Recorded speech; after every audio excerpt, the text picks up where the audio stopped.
Hi hello नमस्कार, मी दीपाली परत एकदा माझ्या नवीन व्हिडिओमध्ये तुम्हा सर्वांचे अगदी मनापासून स्वागत करते। आजच्या व्हिडिओमध्ये आपण ड्रेस शिवून उरलेल्या कापडापासून आपल्याला रोज उपयोगात येणारी वस्तू तयार करून घेणार आहोत। छान कॉटनचे मोठे मोठे तुकडे आहेत। याचा यूज या ठिकाणी मी करणार आहे, तर व्हिडिओला स्किप न करता पूर्ण पहा। माझी जर व्हिडिओ तुम्हाला यूजफुल वाटत असेल तर व्हिडिओला प्लीज एक लाईक नक्की करत चला तर मग जास्त वेळ न दवडता वळूया आपल्या विषयाकडे। या ठिकाणी मी कापडाचे 10 बाय 10चे 2 चौकोन कटिंग करून घेतलेले आहे। त्यानंतर 8 बाय 8चे या ठिकाणी मी 8 चौकोन कटिंग करून घेतलेले आहे। हे 8 पीस आणि हे 2 पीस अशा पद्धतीने मी कटिंग करून घेतलेली आहे। अशा प्रकारे कपड्याची सरळ बाजू आतमध्ये ठेवून आपल्याला उलट्या बाजूने या चौकोनाला टीप देऊन घ्यायची आहे। या चौकोनावरती आपल्याला 3 बाजूने टीप देऊन घ्यायची आहे आणि एक भाग आपल्याला ओपन ठेवायचा आहे।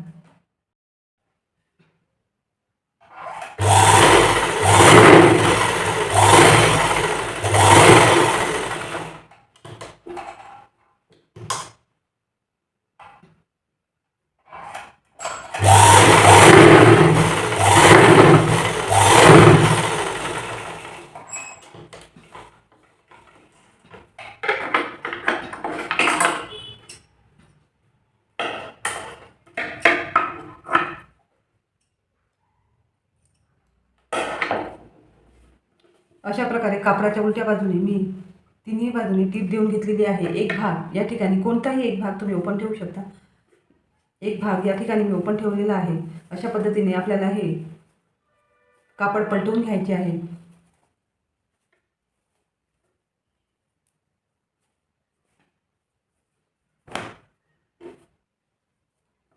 त्यानंतर पूर्ण पार्टवर आपल्याला दाब शिलाई देऊन घ्यायची आहे। अशा प्रकारे पूर्ण पार्टवरती मी दाब शिलाई देऊन घेतलेली आहे। सेम याच पद्धतीने हे तीनही पार्ट आपल्याला तयार करून घ्यायचे आहे। कपड्याची सरळ बाजू आतल्या बाजूने ठेवून तिन्ही बाजूने शिलाई देऊन एक भाग ओपन ठेवायचा आहे। मी पूर्ण पार्ट तयार करून घेते। अशा प्रकारे मी चारही पार्ट तयार करून घेतलेले आहे। त्यानंतर आपल्याला 10 बाय 10चे जे 2 पीस मी कटिंग करून घेतलेले होते ते अशा प्रकारे एक पार्ट हा आपल्याला सरळ दिशेने ठेवायचा आहे। कपड्याची सरळ बाजू वरच्या बाजूने ठेवायची आहे आणि उलट बाजू खालच्या बाजूने ठेवायची आहे। त्यानंतर आपल्याला या पार्टचे सेंटर काढून घ्यायचे आहे। अशा पद्धतीने मी सेंटरवर मार्किंग करून घेणार आहे। चारही बाजूचे सेंटर आपल्याला काढून घ्यायचे आहे।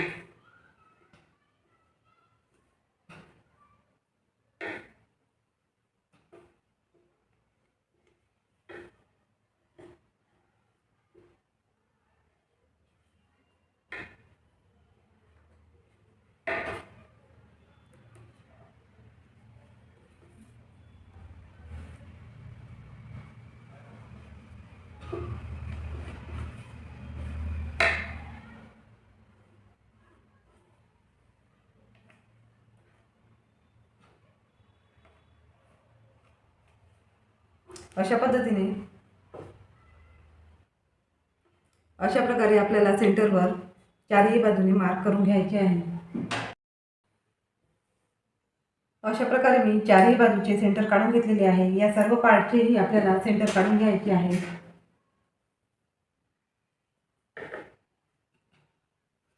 आणि हे सेंटर आपल्याला मॅच करायचे आहे। अशा पद्धतीने व्यवस्थित सेंटर जॉईन करून घ्यायचे आहे।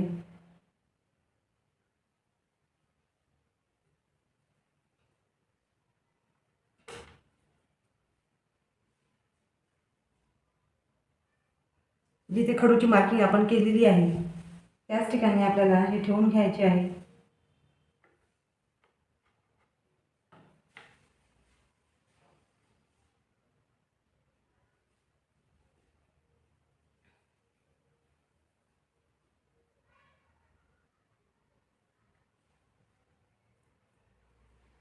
त्यानंतर आपल्याला हे पार्ट इकडे तिकडे हलू नये म्हणून पिन लावून जोडून घ्यायचे आहे. शिवताना मग हे पार्ट आपले इकडे तिकडे सरकणार नाही, व्यवस्थित यावरती आपल्याला शिलाई देता येणार आहे. त्यामुळे या पार्टला व्यवस्थित आपल्याला पिन लावून सुरक्षित करायचे आहे.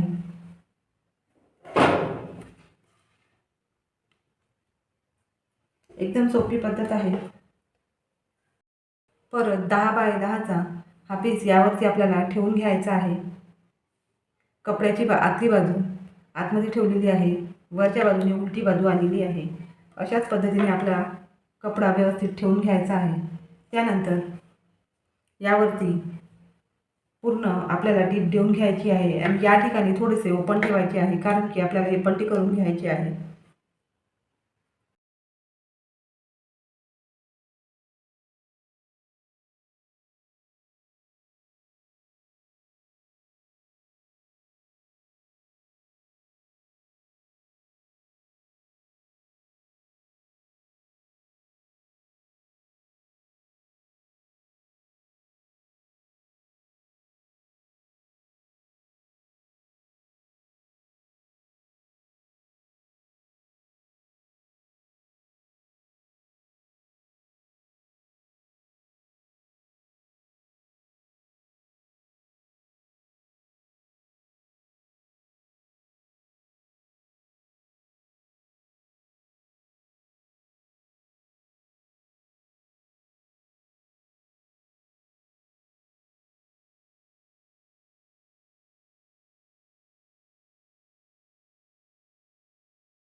या पार्टवरती आपण पिन्स लावून घेतल्या होत्या, त्या पिन्स शिवताना व्यवस्थित आपल्याला काळजीपूर्वक काढून घ्यायचे आहे.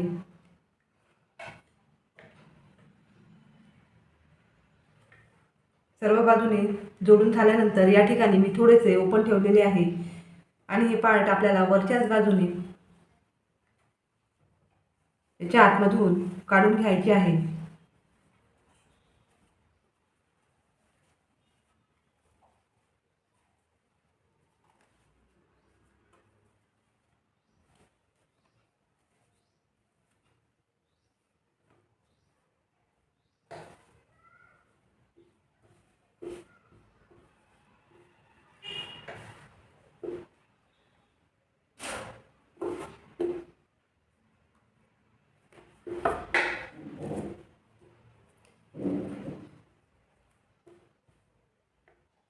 अशा प्रकारे आपल्याला व्यवस्थित याचे कोणे वगैरे काढून घ्यायचे आहे. त्यानंतर परत यावरती आपल्याला दाब शिलाई देऊन घ्यायची आहे. तुमच्या लक्षात आलेच असेल मी काय शिवून तयार केलेले आहे. किती सुंदर आपले हे रोटी कवर तयार झालेले आहे.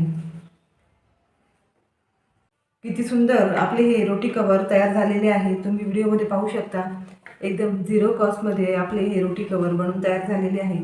मार्केटमध्ये अशा प्रकारचे कवर खूप महाग मिळतात.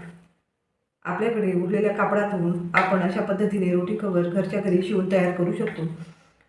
एकदम सोप्या पद्धतीने मी तुम्हाला हे रोटी कवर तयार करून दाखवलेले आहे. माझे जर व्हिडिओ तुम्हाला आवडत असतील तर प्लीज व्हिडिओला एक लाईक नक्की करत चला. परत भेटूया नवीन विषयासोबत. तोपर्यंत take care. Bye. Thanks for watching.